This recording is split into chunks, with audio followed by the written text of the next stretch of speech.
It was only a family photo, but if you look closely at one of the children's hands, everything changes. The photograph rests inside a climate-controlled drawer at the Smithsonian National Museum of African American History and Culture, carefully cataloged yet mostly forgotten.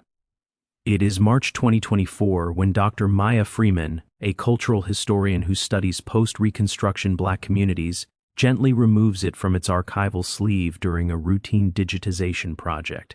The image is strikingly well preserved. It is a formal studio portrait from 1900, printed in sepia tones that have faded only slightly over 124 years. 6 people pose with the stiff seriousness common in early photography when long exposure times required complete stillness. A black family. The father stands behind the group in a dark wool suit that appears new, likely his most valuable possession. One hand rests on his wife's shoulder. She sits in an ornate chair wearing a high-neck dress with delicate lace at the collar, her hair pulled tightly back. 4 children are arranged around them. 3 boys wear matching knickers and white shirts with rigid collars. A small girl, perhaps 4 or 5 years old, wears a white cotton dress embroidered with flowers. Maya adjusts her magnifying lens and studies each face under the bright examination light. These are people born into slavery who lived long enough to see freedom, though what freedom meant in Mississippi in 1900 is another matter entirely. Reconstruction had ended 23 years earlier. Jim Crow laws were tightening across the South, and black families lived in a fragile space between survival and terror. The father's expression is proud yet cautious. The mother's face shows deep fatigue beneath her calm composure. The boys stare straight into the camera with an intensity unusual for children, too serious, too alert. Then Maya's gaze settles on the youngest child. The little girl stands slightly apart from her brothers. Her face looks softer, less weighed down. But it is her hands that stop Maya cold. While the rest of the family holds traditional poses, hands folded, clasped behind backs, or resting naturally, the girl's left hand is pressed against her chest in a deliberate gesture. 3 fingers are raised, with the index and middle finger tightly crossed over the thumb. Maya leans closer, her breath catching. The gesture is too exact to be accidental, too controlled to be a child's nervous movement during a long exposure. She photographs the detail with her high-resolution camera, zooming in on the tiny crossed fingers. The painted studio backdrop, fake garden scenery with decorative columns, suddenly feels less like decoration and more like a stage hiding something important. What were they concealing? What did this family know that required speaking in codes, even in what should have been a public, documented moment? Maya checks the museum's acquisition records. The photograph was donated in 1987 from an estate in Chicago, part of a larger collection of early African American portraits.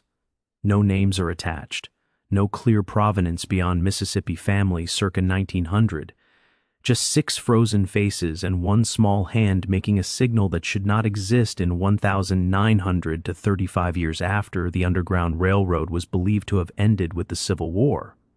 Maya feels the familiar jolt that comes with finding something extraordinary hidden in plain sight. She prints an enlargement and pins it to the corkboard in her office. The investigation begins. For 5 days, Maya is consumed by the photograph. She barely sleeps, surrounding herself with research materials, maps of Mississippi from 1900, census records, histories of Reconstruction and its violent collapse, academic texts on black survival strategies in the post-slavery South. The little girl's hand gesture will not leave her mind. Those crossed fingers feel meaningful and intentional, yet nothing in her extensive knowledge matches it. She begins systematically searching academic databases for documented hand signals and coded communication systems used by enslaved people and their descendants. She finds references to quilt patterns said to guide escape routes, songs with hidden meanings, and verbal codes, but no hand signal like the one in the photograph. On the 6th morning, Maya contacts Dr. Elliot Richardson, an elderly historian at Howard University who spent 45 years studying covert resistance networks from slavery through the Jim Crow era. She emails him high-resolution images of the child's hand. His reply arrives within 2 hours, marked urgent, This changes everything I thought I knew. Call me immediately. Maya's hands tremble slightly as she dials. Elliot's voice shakes with barely contained excitement. Where did you find this photograph? Smithsonian Archives. Donated in 1987. No identification. Mississippi 1900, he says slowly. Why? What am I seeing? Maya, you need to understand something, Elliot says after a pause. The Underground Railroad did not end in 1865. That's the clean version taught in schools. Slavery ends, the railroad stops, and everyone lives happily ever after. The truth was far messier and far more dangerous. Maya grabs her notebook, pen ready. Explain. After Reconstruction collapsed in 1877, the South became lethal for black people, Elliot says.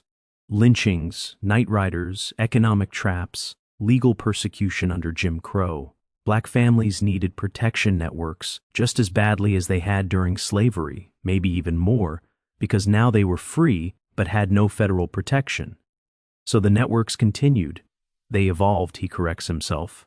The original conductors and station masters who survived adapted their systems, new codes, new safe houses, new routes. They helped families escape racial violence, arrange passage north, warn each other of threats. These networks operated in absolute secrecy from about 1877 through the 1920s. Maya looks at the photograph pinned to her wall. And the hand signal?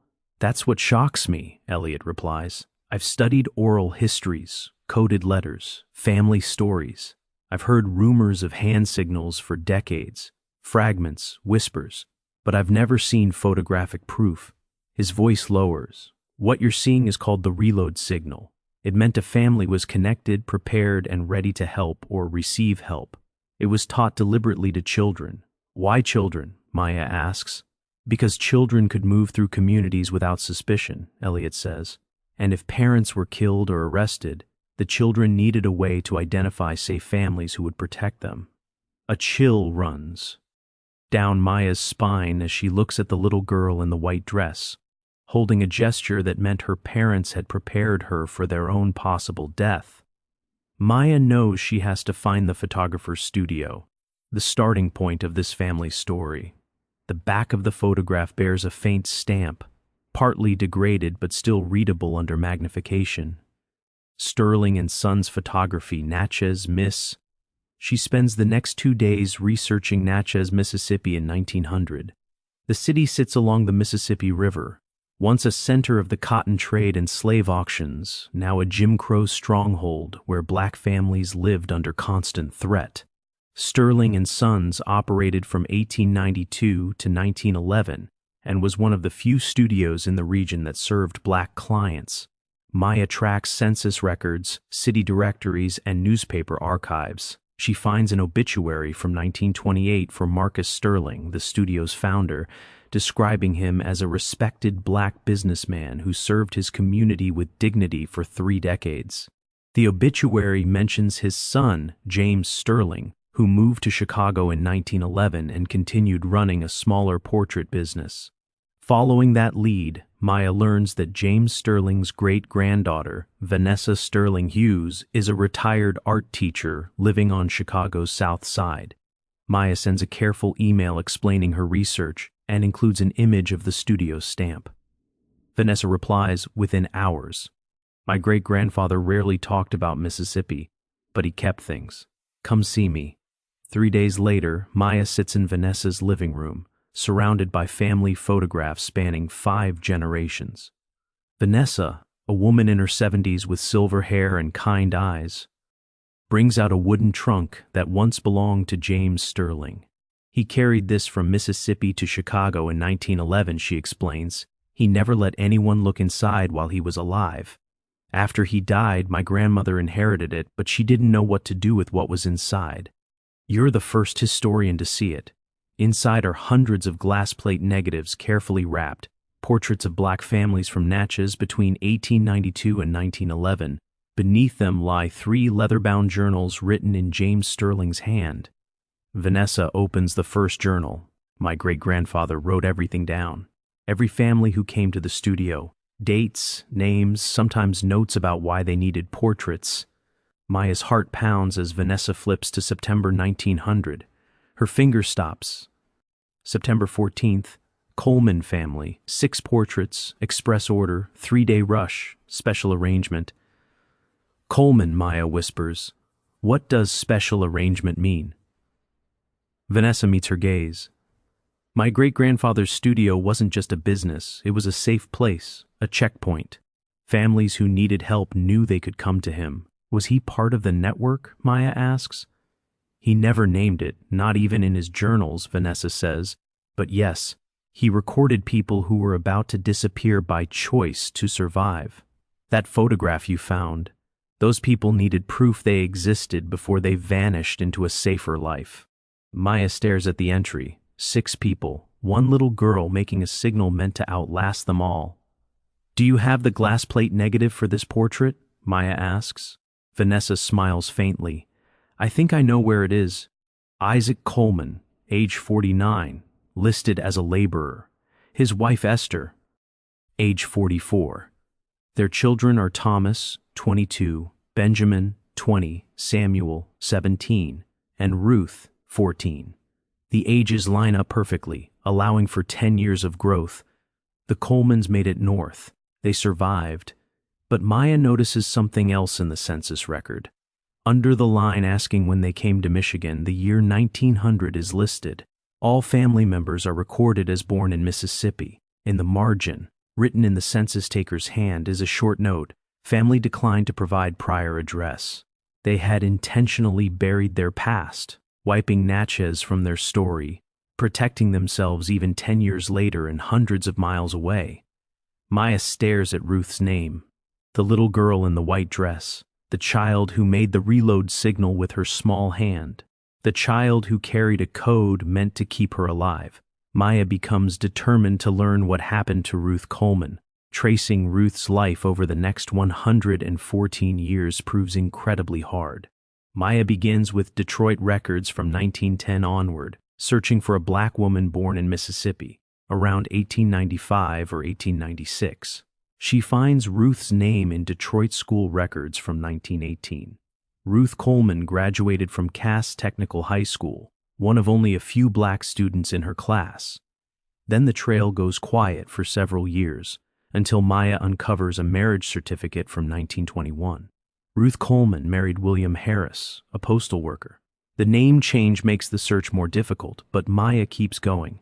She follows Ruth Harris through city directories, living on Detroit's east side. No job is listed during the 1920s and 1930s, likely because she worked at home, raising children, taking in laundry, or doing domestic work that was never officially recorded.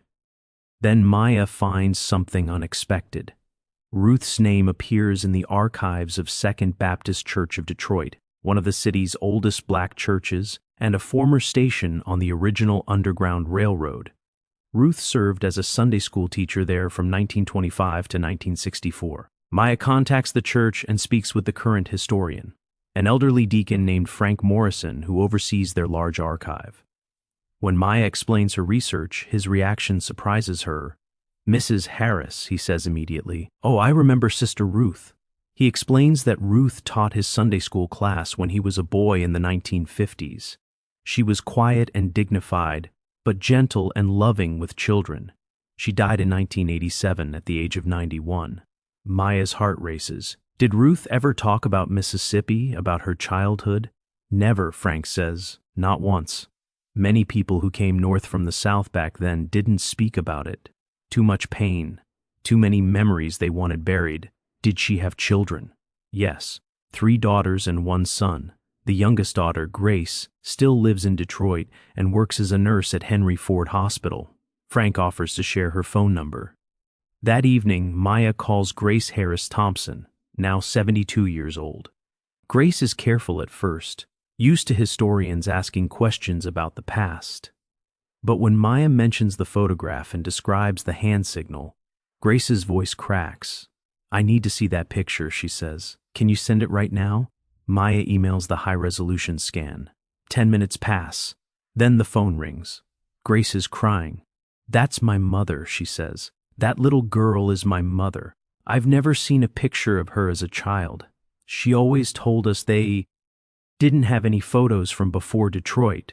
She said they were lost. They weren't lost, Maya says softly. They were hidden. Protected. Grace whispers, the hand signal. My mother did that once. She remembers being about 8 years old at church when an older woman approached Ruth. The woman was visiting from the south. They looked at each other, and Ruth made that same hand gesture. The woman began to cry, and they embraced like family, even though Grace had never seen her before. When Grace later asked her mother about it, Ruth only said, "That's how we used to say hello in the old days, baby." Grace agrees to meet Maya in Detroit. They sit together in Grace's living room, surrounded by photos from Ruth's life, her wedding portrait from 1921, pictures of her teaching Sunday school, family gatherings from the 1940s through the 1980s. But nothing from before 1910, nothing from Mississippi. My mother was a woman of silence, Grace explains. She loved us deeply, but there were parts of her life we were never allowed to touch. Whenever we asked about her childhood, she'd say, "That was another life, baby. This is the life that matters now." Grace brings out a wooden box she inherited after Ruth died. I found this hidden in the back of her closet. I never knew what to think of it. Inside is a small leather-bound Bible dated 1892. The pages are worn and filled with careful notes. There is a cotton handkerchief stitched with the initials E.C. Esther Coleman. There are 3 buttons that look hand-carved from wood, and there is a folded piece of yellowed paper. Maya carefully opens the paper. It is a hand-drawn map, simple but detailed, showing roads, rivers, ND landmarks. Pencil notes mark distances. 12 miles to Jackson. Safe house, barn with red door. Avoid main road after dark. This is an escape route, Maya says quietly. This is how your family escaped Mississippi. Grace stares at the map, seeing her mother's past made real. She carried this her whole life, she says. Never showed it, never talked about it, but she kept it. Maya photographs the map, recording every detail. Then she notices something else in the box, a small folded piece of cloth. Inside is a child's white dress, yellowed with age, embroidered with flowers along the hem. Grace's hand shakes as she touches it. The dress from the photograph, Maya says. Your mother kept it. She kept the proof, Grace whispers. Over the next hour, Grace shares small pieces of family history Ruth mentioned over the years. Not full stories, just fragments that now begin to form a clearer picture. Ruth had 2 older brothers and 1 younger brother. Thomas, the eldest, became a factory foreman in Detroit. Benjamin worked for the railroad. Samuel died young in 1925 from tuberculosis. Ruth's father, Isaac, worked in an automobile factory until he died in 1933. Her mother, Esther, took in laundry and helped raise her grandchildren, passing away in 1941. They never went back to Mississippi, Grace says. Not once. My grandfather used to say that land was soaked with too much blood. He said he would never step foot there again. Did Ruth ever explain the hand signal, what it meant? Grace thinks for a moment. Once, near the end of her life, I asked her directly. She was in her 80s. I thought maybe she would finally tell me. She looked at me with these LD tired eyes and said it meant we took care of each other when no one else would. It meant family wasn't just blood. It was anyone willing to risk everything to keep you alive. With Grace's permission, Maya begins interviewing Ruth's remaining relatives and the descendants of families who knew the Colemans in Detroit. Slowly, a picture forms of a wide hidden network that stretched far beyond Mississippi. Maya speaks with Thomas Coleman's grandson, Marcus, now 75 years old. He shares stories passed down from his grandfather about the journey north in 1900. Grandpa Thomas was 12 when they left Natchez, Marcus says. They traveled mostly at night, moving from safe house to safe house. Sometimes they stayed in barns, sometimes in church back rooms, sometimes with black families they'd never met before. But everyone knew the signals. Everyone knew how to help. He explains that there were many hand signals, not just one. Different signs meant danger ahead, safe to stay, keep moving, or children present. The children were taught these signals early, practiced them like letters and numbers. It was survival education. Maya learns the network was highly organized. Families who ran safe houses were placed along routes leading north. Messages moved through coded letters, trusted messengers, and songs sung at church gatherings with hidden meanings. Second Baptist Church in Detroit, where Ruth taught for decades, had quietly remained a network hub after Reconstruction collapsed. The church's current pastor, Reverend James Carter, allows Maya access to records usually kept private. He explains that earlier leaders understood the struggle did not end in 1865. They maintained safe houses, job connections, and legal support, all hidden, because official systems offered no protection to black families.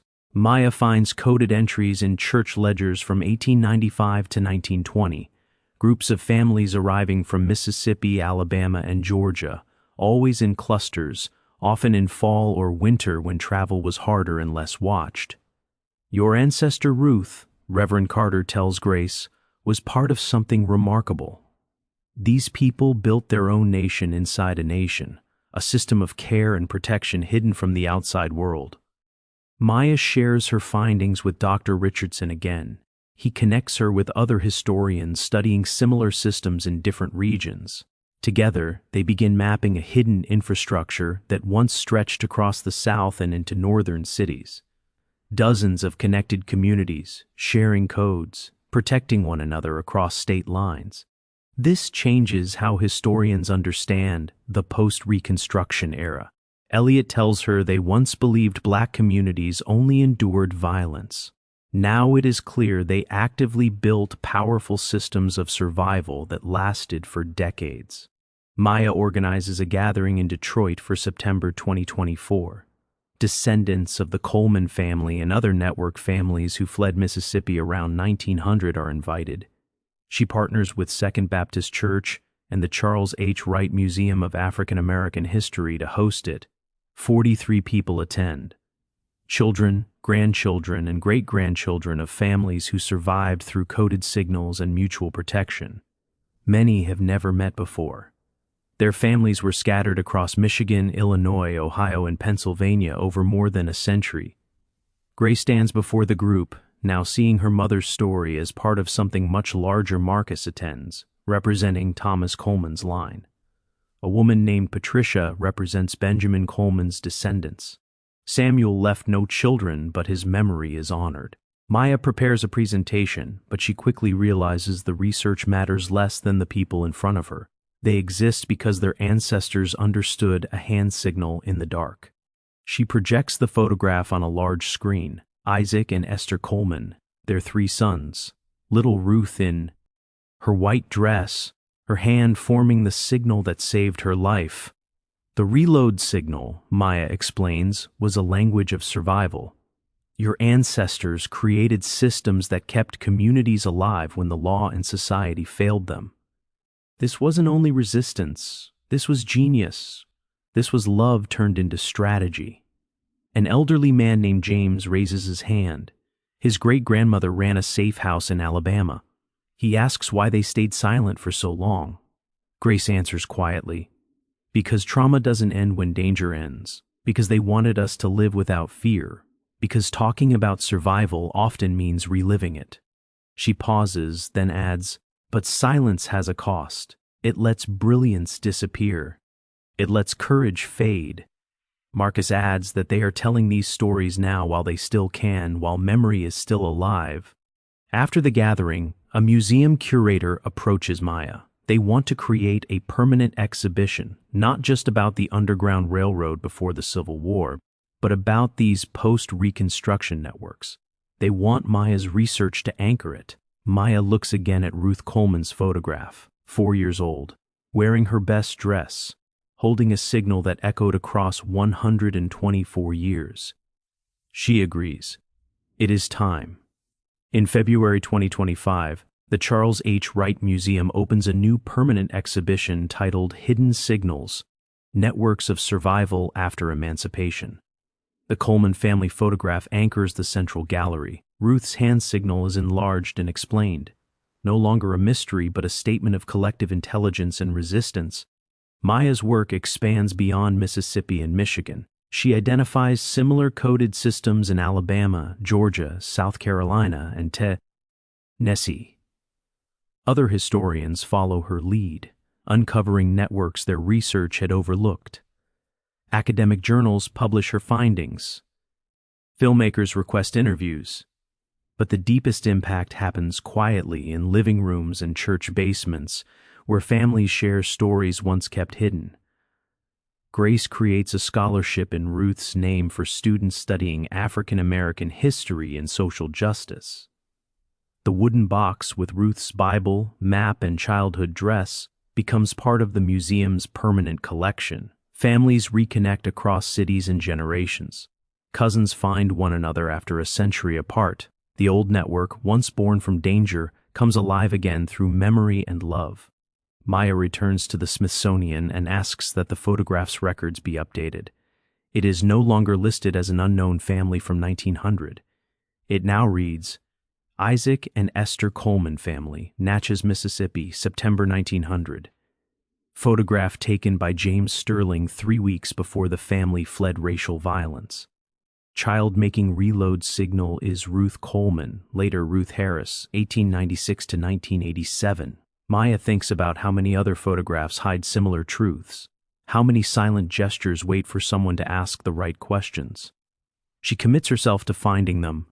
A copy of the photograph stays pinned in her office. She looks at it every morning. Isaac's protective stance, Esther's steady strength, the boys' awareness beyond their years, and Ruth, small and bright, holding a secret that outlived everyone who first understood it. Outside, Detroit moves through another February morning. Children walk to school, people head to work. The city has changed, shaped by the migrations Isaac and Esther helped make possible. The photograph remains timeless. Now everyone knows what it means. When you look closely at the little girl's hand, you are not seeing a random gesture. You are seeing survival shaped into 3 crossed fingers. You are seeing resistance so careful and smart it stayed hidden for more than a century. You are seeing proof that love, when organized and protected, can save generations not yet born. Ruth Coleman kept the white dress for 91 years. She never wore it again, but she kept it wrapped and hidden, a quiet witness to survival in 1900 Mississippi. Now her great-grandchildren understand